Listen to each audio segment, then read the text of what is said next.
No, we're not stronger. People just think we're stronger. We're forced to learn how to be strong. Yeah, I get this a lot. You're so strong. And while, particularly from men who are trying to be feminists, or most think that that's actually a praise, and yet it actually doesn't acknowledge the why.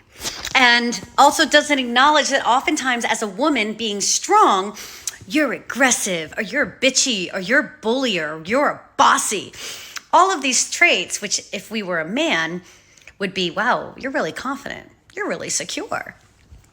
So let's unpack this idea of why women are perceived as strong. And in being strong, we're not perceived as feminine. It's a sword that we had to pick up in order to get anywhere. I remember it as an undergrad, one of my social psychology professors, she was this badass woman, had a band, and she was so cool. And she said, women, learn to interrupt. And this was back in 94. Learn to interrupt, otherwise no one is going to listen to you. And luckily I was already pretty good at interrupting, and absolutely, now that I've definitely matured and am more mindful of when I am interrupting, oftentimes to get your word in, you do have to skillfully figure out how to insert yourself in a conversation as a woman. So there are lots of realities around these gender norms that women have had to figure out how to navigate.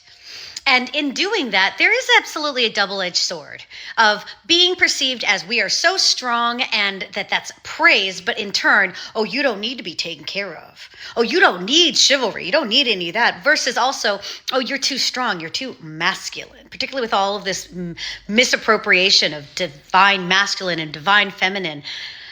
You're fucked either way. So when you're thinking about telling someone you're strong, how about you actually specify? What are the qualities that you actually are admiring? What actually does being strong mean as it relates to this woman? Give it a think.